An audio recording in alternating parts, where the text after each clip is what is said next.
Good morning, everybody, and it's fantastic to hear so many different pings coming through, which shows that more and more people are joining today's recording, which is fantastic and good to see. Purpose of today, as has just been described, we're going to be providing a reasonably short presentation covering the Procurement Act 2023, which of course went live Monday of this week. Flo and I are going to run through some of the major features and concerns and also opportunities in relation to the Procurement Act. As I'm sure you know, as I've just mentioned, many of you will be fully aware the Act went live on Monday and would have no doubt seen a lot of postings, articles around the Act in the run-up to go live. We're going to talk around that historical background and the journey of the Act as to where we are today as part of today's presentation. Also, conscious of obviously some of the attendees here from a housing background, we're going to cover a number of slides that are unique to the challenges within housing associations and the housing sector in general, aligning to the narrative of the Procurement Act. So without any further ado, let's go, Flo.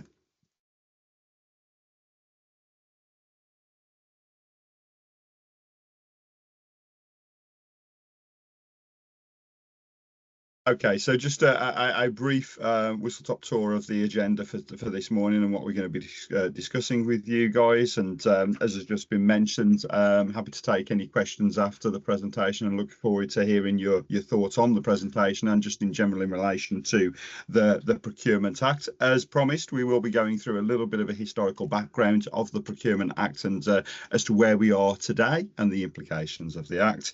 Flo and I are going to be discussing some of the main themes and key changes, picking up on a number of those as part of today's presentation. But again, as has been mentioned, this slide deck is going to be shared with you for you to review at a later date as well. I've already mentioned that we're going to have a look at some of the particular challenges in relation to housing associations and then aligning it to the narrative of the Procurement Act.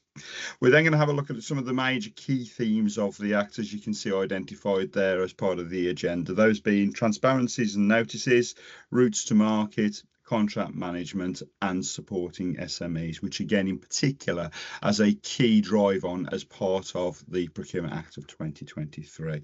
And then we're going to wrap up with some key considerations in that Q&A. Do you want to introduce yourself first, Flo? So hi everyone, I am Fleur Summers. I'm a senior consultant here at Turner & Townsend in contract services. Prior to working at Turner & Townsend, I have had 20 years public sector procurement experience in local authorities, supporting a range of different categories of spend.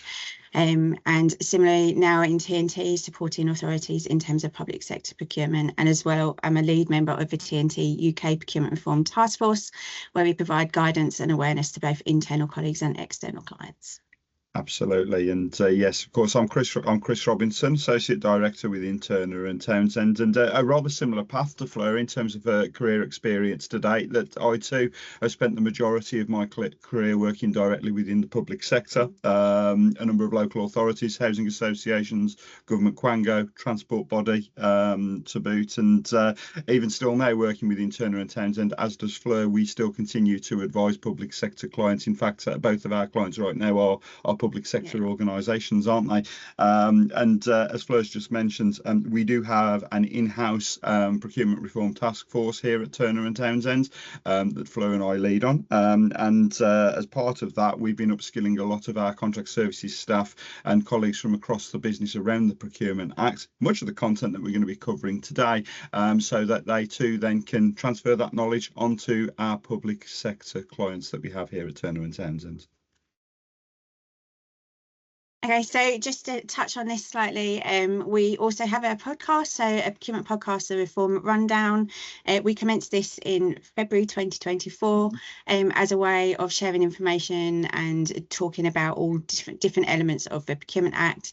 It is available to listen to on Spotify, Apple and Amazon Music, and there's lots of details there in terms of different areas that we've looked at in terms of over 2,000 downloads, a number of episodes, and each episode has a theme around the Procurement Act, so it's well worth a listen in terms of gathering information and in terms of understanding the Procurement Act. Yeah, it's probably worth mentioning there as well, isn't it, Fleur, that, you know, the podcast series has been really well interacted and with colleagues from across the public sector itself. And also, most recently, many of you may have seen that Fleur and I were joined by the excellent Sarah McClelland, who rise, of course, themselves have their own podcast series. And we recently sat down and recorded an episode with Sarah, didn't we, covering the Procurement Act?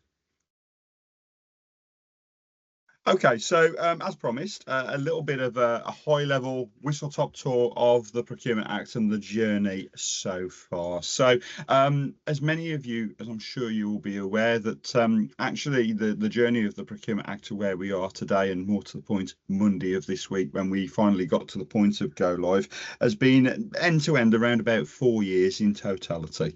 It is, of course, a byproduct of Brexit and the UK exiting the European Union itself, and one of the outcomes of which was it was deemed by the UK government, and more so the Cabinet Office, of course, who led the charge in relation to the Procurement Act itself, to develop a set of regulations that are UK-centric. UK-centric by way of focusing on public sector procurement, of course, but also transformational and economic benefits to the UK market. So again, you will see that all of the content that Fleur and I are going to cover today are with the best intentions and drivers towards growing the UK economy and making opportunities more accessible for UK businesses. The headline that came out back in January of 2021 as part of the initial consultation, as I'm sure you'll remember as well, Fleur, was that the intention was to slash, for want of a better word, 350 pieces of regulations that are currently within the EU procurement regs, or the public contract regulations, as many of you will know. And I think for the most part that has been achieved, and we do again now have UK-centric, more innovative, certainly more flexible, more streamlined approach to public sector procurement, and a lot of the opportunities and benefits, again, we're going to be discussing today. The graphic that you see there on screen is actually taken directly from the .gov website and shows the actual passage of what was the procurement bill.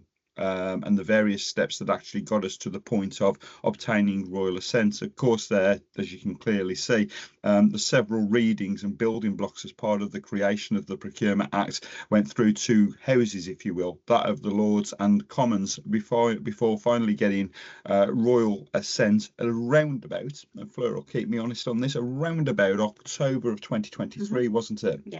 And then around about April of 24, it was announced with a set of regulations with the intention to go live in October of last year.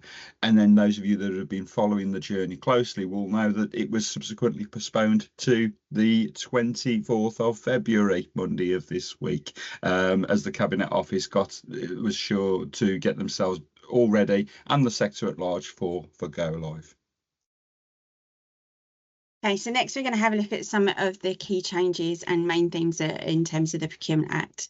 So there is a change in terms, and there are a number of different change in terminology throughout the Procurement Act that is to be aware of, and just to be noted, as we'll all have to get used to this different terminology in terms of what things are meaning. So, for example, one of these is a PIN notice, so prior information notice, and this is now known as a planned procurement notice. It's just things to get up to speed with in terms of what they're meaning and have different terminology being used.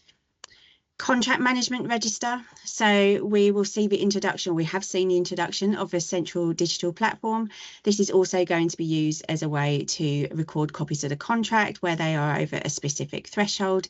These copies of the contracts have to be provided along with the contract details notice. So a lot more information is going to be published and publicly available on the central digital platform. Increased flexibility.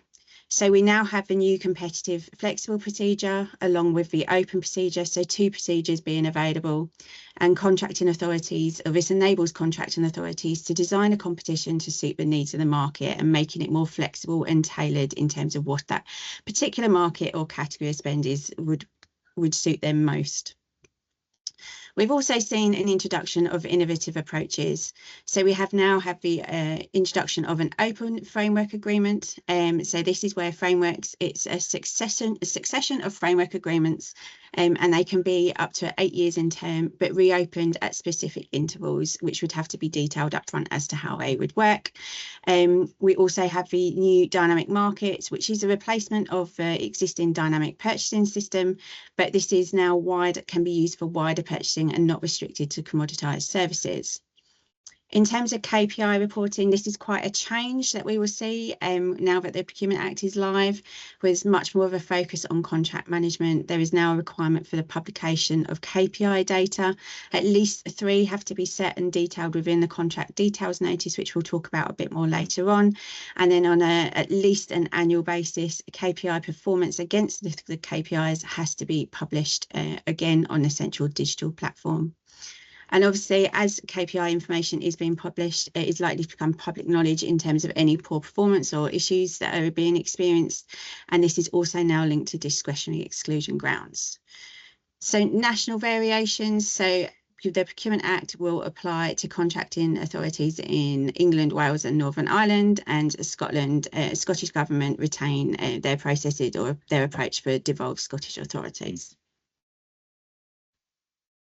So just rolling through these, and as you can see, there are a number of differences and new elements that we've noted within this slide deck. But again, one there that you can see immediately is in relation to process and systems.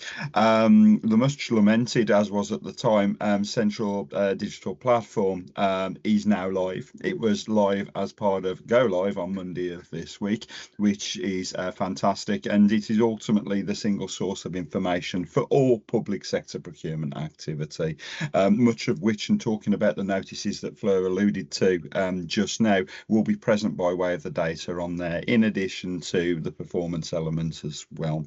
One of the things that is very pleasing to see, I would suggest, in relation to the Procurement Act is the ease and accessibility for suppliers that work with public procuring organisations, and what they have tried to attempt to do, the Cabinet Office, as part of the Procurement Act itself, is allow suppliers to have the ability to provide your typical supplier mandatory information in one go, in one swoop, if you will, and that's via the Tell Us functionality, which hopefully again will be much more easier for suppliers to provide and not have to continue to provide repeated information for every opportunity that they participate in. We also have the procurement review unit themselves as well, and ultimately, I think, for want of a better term, they are going to audit procurement processes that take place in the public sector, have that ability to oversee wider issues and public procurement activity in general. Also, by the same token, as the element on that slide suggests, they will be in the position to make recommendations for purpose of improving compliance within procurement functions. Again, one of the main areas of key changes that we're going to focus on as part of the presentation is around transparency, and I'm sure that the procurement review unit will have a huge role to play in relation to that. Not going to talk too much around the routes to market. Fleur's already discussed some of this already, and we will take a deeper dive in it as part of this slide deck. But in essence, there are now 2 processes, those being open procedure followed by a competitive flexible procedure. We also have a new dynamic markets and open framework agreements too. In relation to sector agreements, as you can see there on screen, again, one of the main drivers behind the Procurement Act itself and the targets within that is this consolidation of defence, utilities and concession regulations into a singular regime. There are a limited number of derogations being retained for defence and security procurement, naturally in the interests of public security and counter-terrorism. One of the other things we're going to discuss is the huge change in relation to moving over from an evaluation perspective in relation to most advantageous tender approach, which was previously known as most economically advantageous tender approach, which again is a clear indication that public procurement now, by way of a driver, will have a much more heavier focus on, shall we say, the qualitative features of a procurement exercise and not just commerciality. Throw into the mix around social value and sustainability considerations as part of weightings in evaluation exercises. Again, this is going to be much more prevalent in procurement exercises under the new regulations. There's not too much to say in relation to standstill, other than the fact that there is now a move over from what used to be 10 calendar days to working days. That's the biggest change. And there's a note there in relation to the contract award notice that will now start the standstill process. That the publication of which will now be the smoking gun, which starts that standstill period. There's a lot to be said around the support for SMEs, and we've got a slide or two that focus predominantly on that, but again touches on what I've mentioned earlier in relation to UK-centric regulations and much more heavier focus on making public sector procurement opportunities much more accessible to those small and, in truth, micro organisations here in the UK. Just want to spend a little bit of time now just discussing two slides that cover the housing sector, and conscious that a number of people on this call today and the recording are from this area of the sector itself.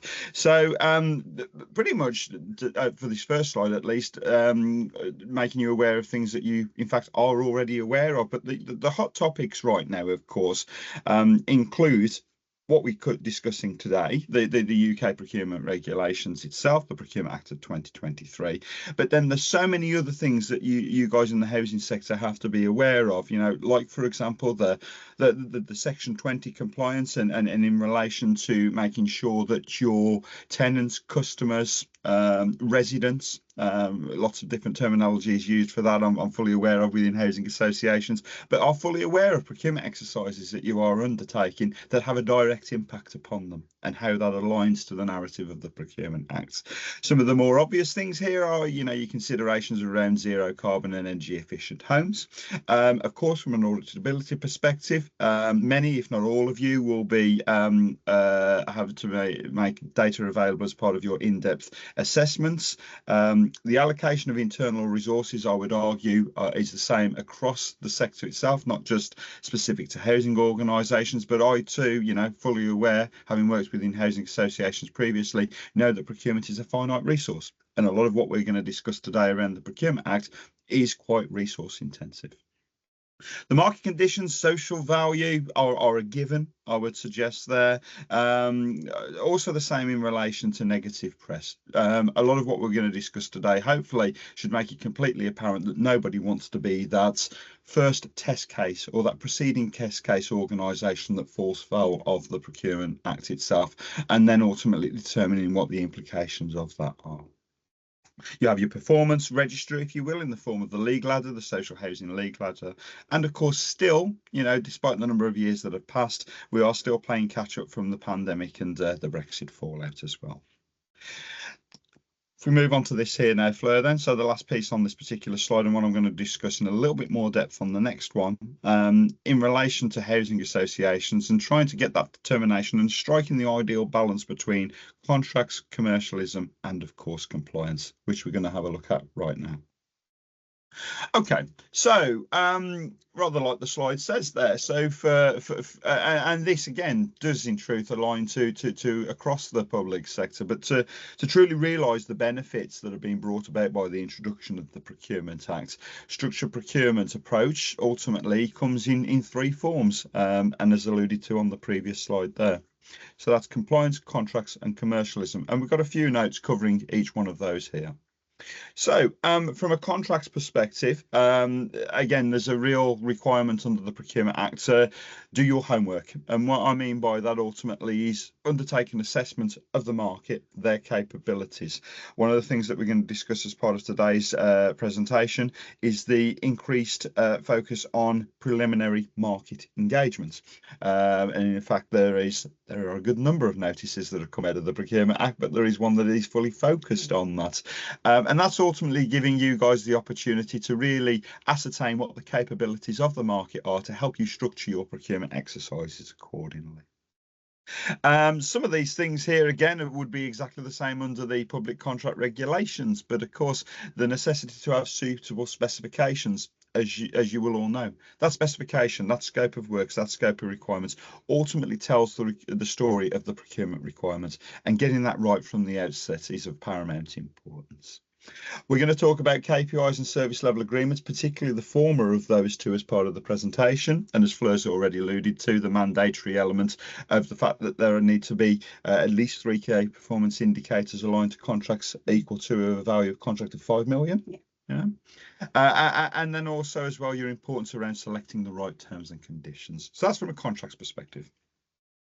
And then from a commercialism perspective, then of course, I'm fully aware that the housing associations, you have an eclectic mix of charitable organisations, ALMOs, limited companies, and partnerships and the like.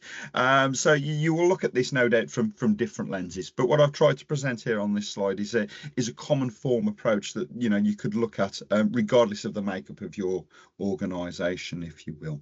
And a lot of it, kind of builds on quite nicely to the contracting element that we've just discussed. So looking to undertake suitable benchmarking exercises, identifying the appropriate routes to market, albeit in the reduced routes to market that we now have as part of the Act.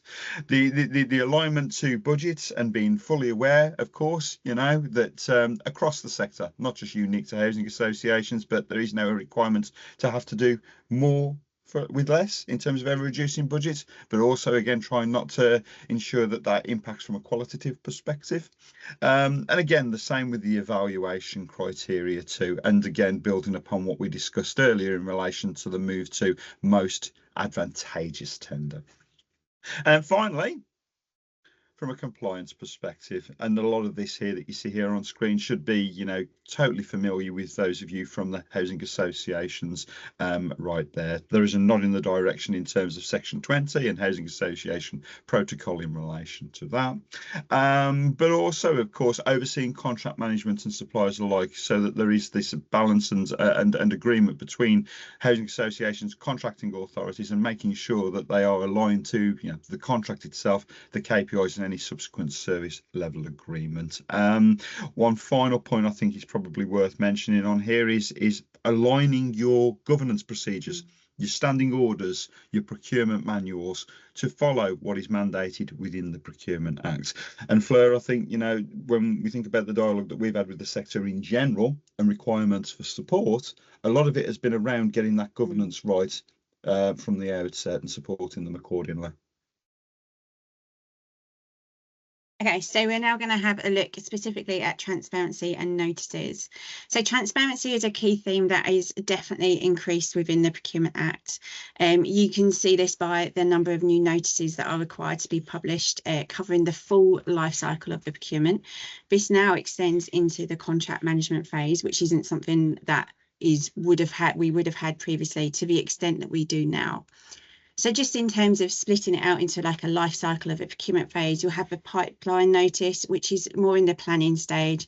This is around authorities where they may have a certain level of spend. I think it's 100 million spend in a year. They have to produce a pipeline notice, which details all projects coming up in the next 18 months over 2 million in value. In terms of the defined sort of stage, we will now have notices around the planned procurement notice, which was your PIN notice.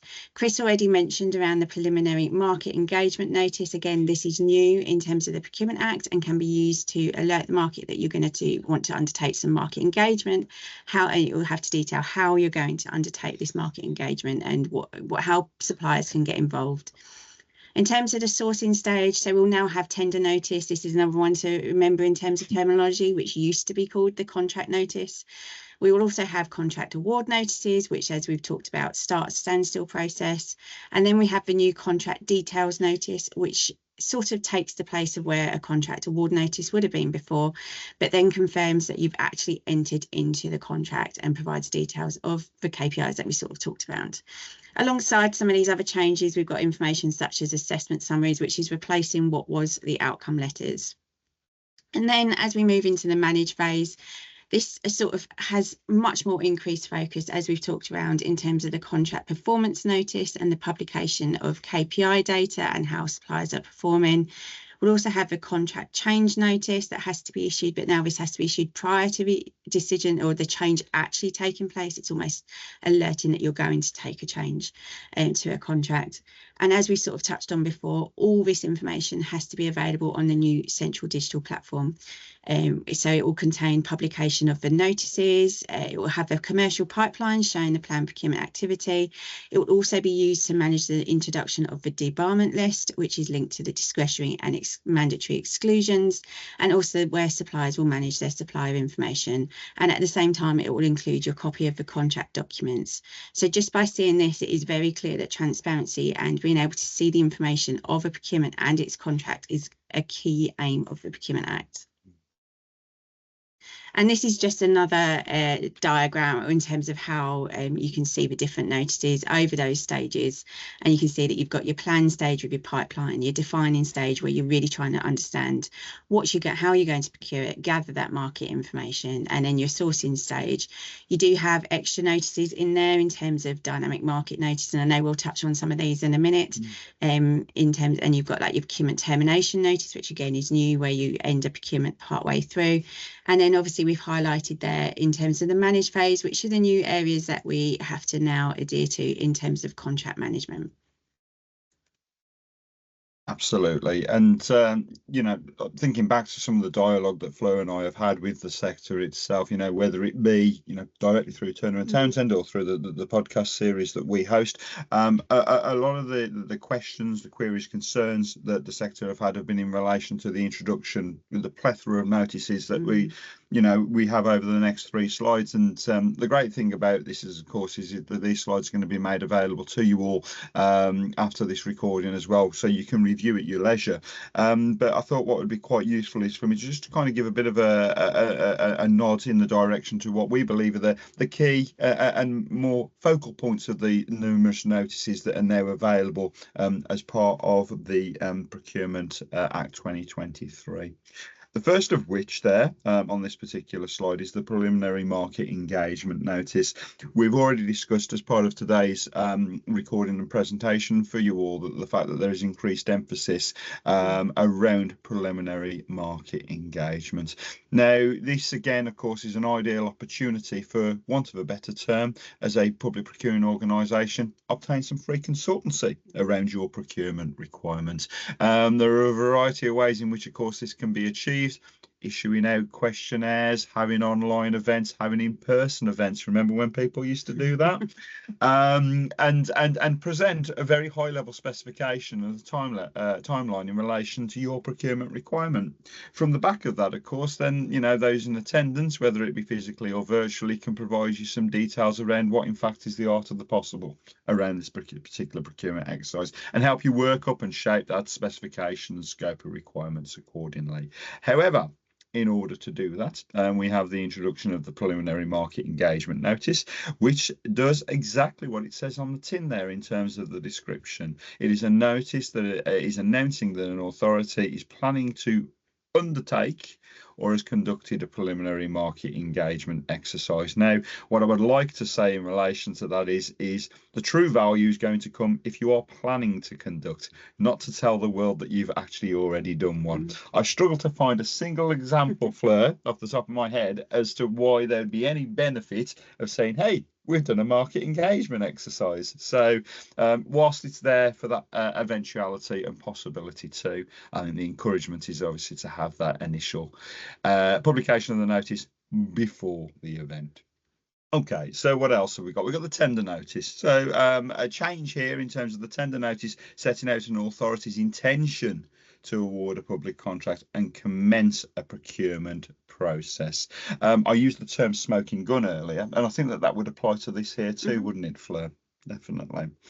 Okay, what else have we got? Let's move on to the next slide, particular ones of highlight and note here. So you've got the contract, you've got the contract award notice right at the top of that slide there, which of course sets out that an authority intends to enter into a contract. Okay, it intends to enter into a contract. Now, Fleur, let's test here, and you can call me out if I've got this wrong.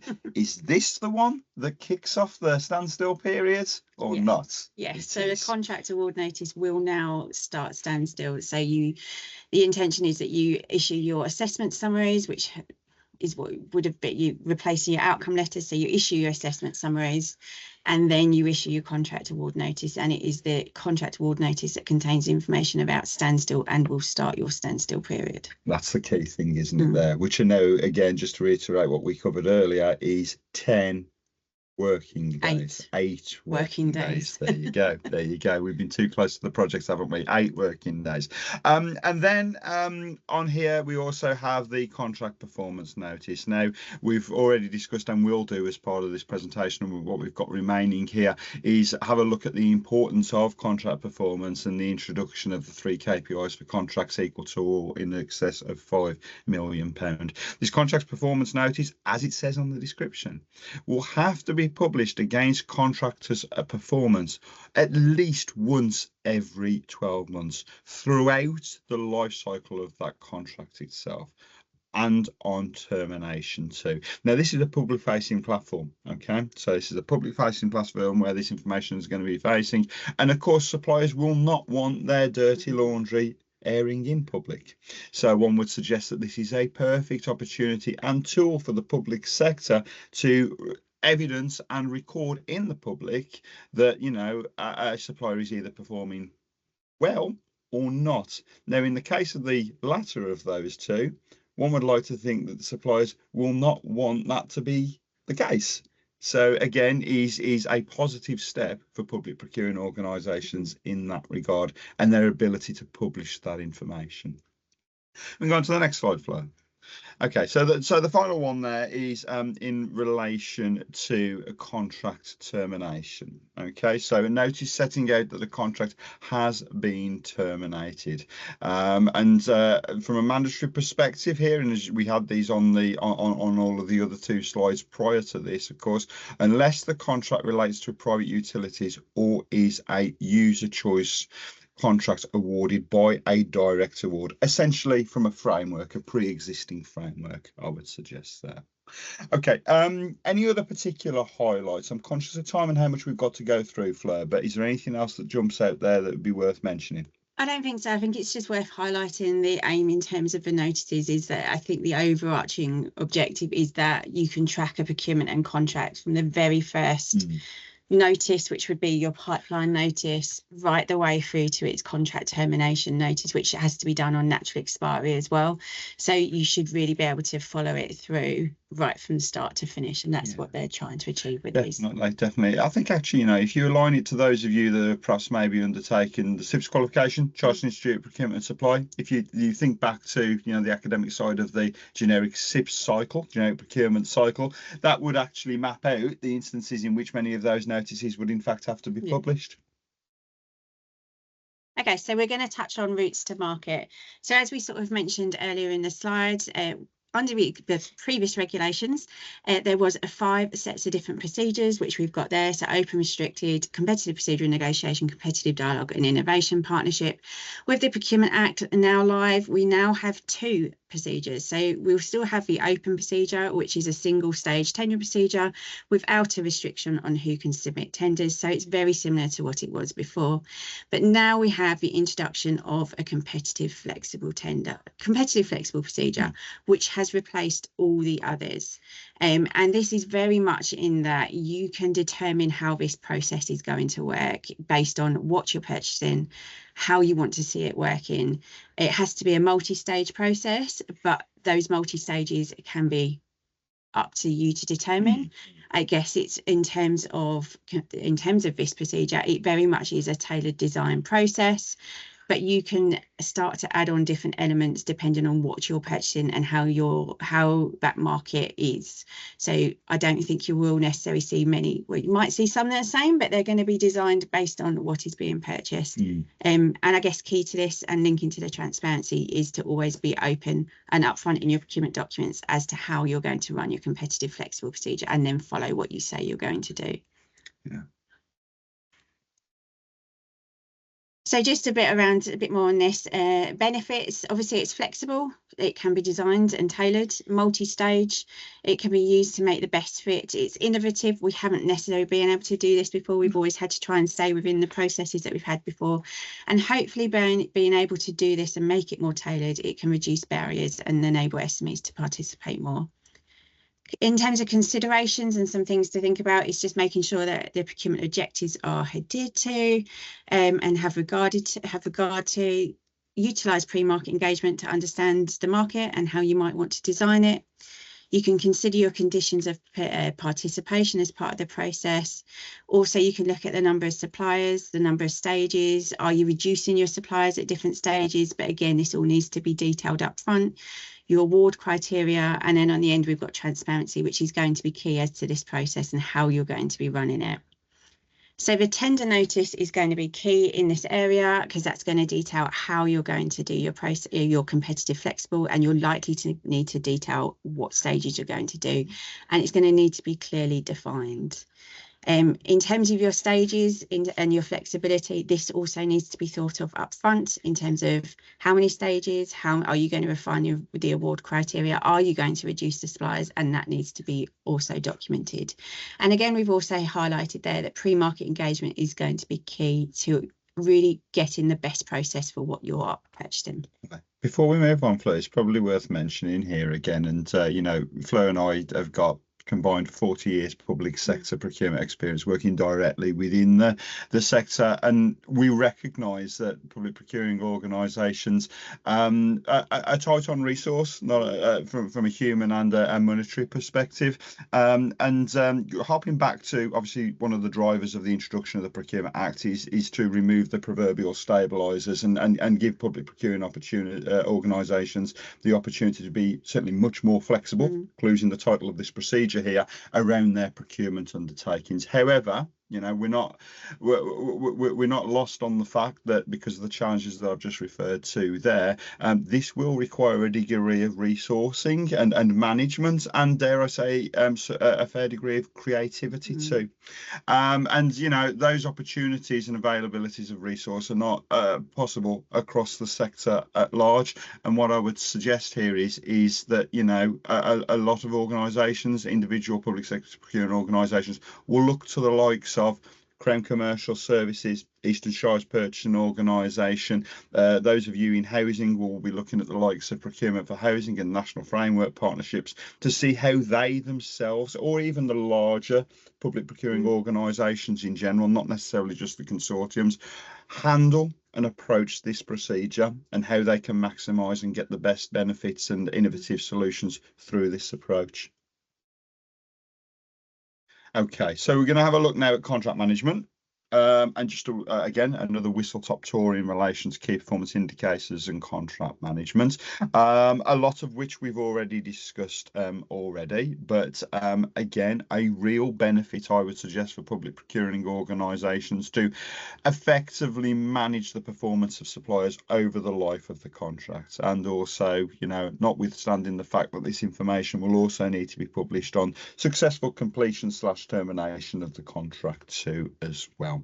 I would suggest, and I know that Flo would agree with me on this, that actually, you know, when working with your suppliers as part of the procurement exercise, that there is going to need to be a degree of time afforded as part of that procurement exercise to ensure that all parties are comfortable with any key performance indicators that are set out as part of the contract, and any subsequent service level agreement that may well be in place as part of that contract too. Mandatory, it's discretionary, as that bullet point suggests there on screen, the third one there in relation to the reporting of it itself, but certainly should, again, and I reiterate, provide greater control to public procuring organisations when reporting upon contractor performance in relation to a contract itself. Is it worth mentioning at this point, Flo, in relation to the debarment list and how this could potentially tie in terms of relations to poor performance, and what the Minister of the Crown would be doing in relation to that?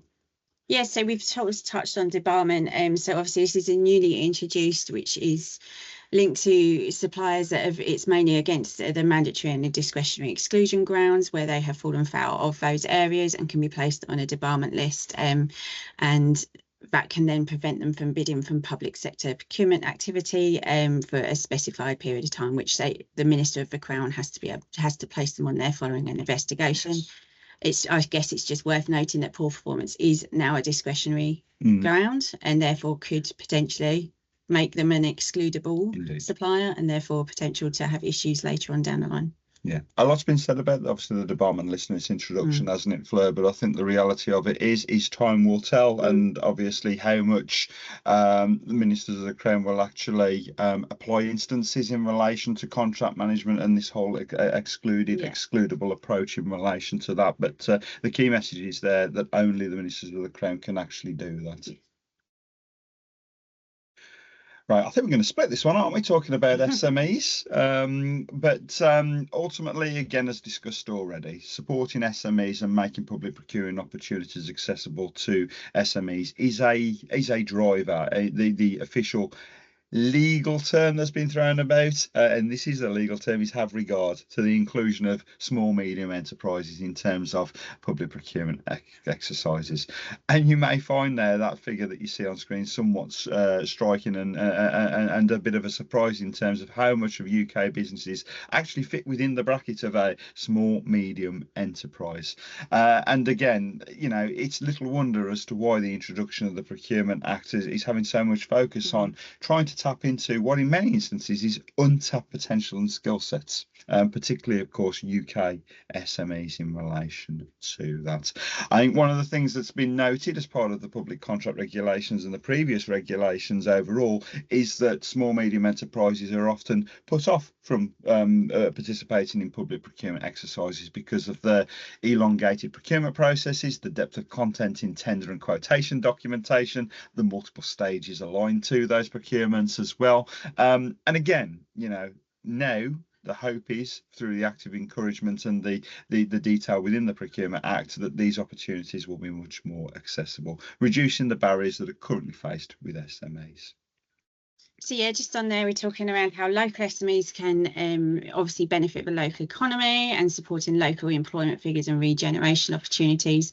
And it's a really good opportunity in terms of market engagement to get that insight and from local SMEs around things that could be done, and you can really now tailor your procurements for that, especially given that we have a competitive flexible procedure, and now that we have this duty placed upon contracting authorities to have regard for reducing the barriers of SMEs, whether that's by considering lots and in terms of breaking your requirement down so that you could have SMEs doing some elements of it.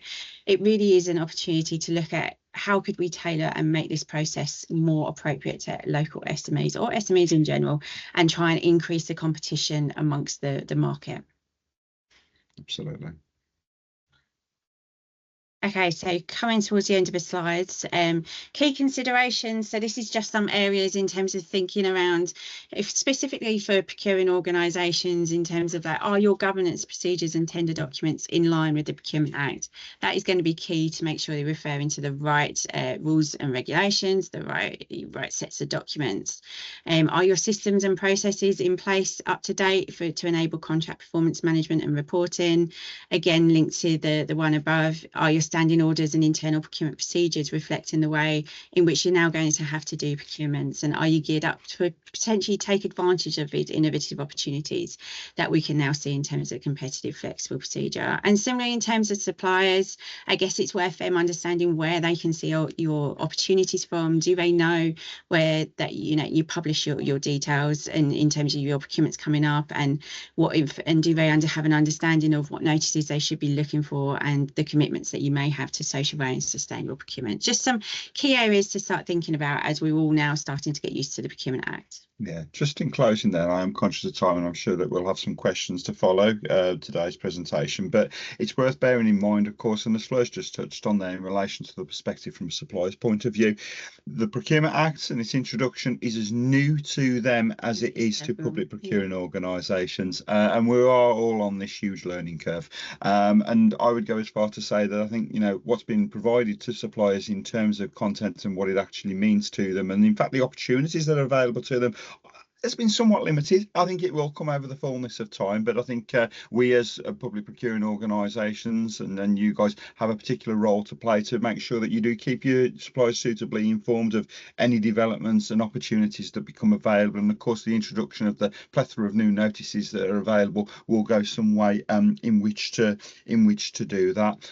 But ultimately, I think actually, I hope that today's session and what we've covered with you helps to identify that actually it's not all that scary. There's a lot of opportunities that are available, and I revert back to what I said earlier in terms of the stabilisers have absolutely been taken off from what was there previously as part of the previous regulations, and there's a lot of opportunity. And I think one of the things that the sector at large does well is collaborate, share information and best practice. And I think both you and I can only encourage that you guys continue to do that and work with the likes of Rise as well, of course, too, to upskill accordingly. And that's us. So over to questions.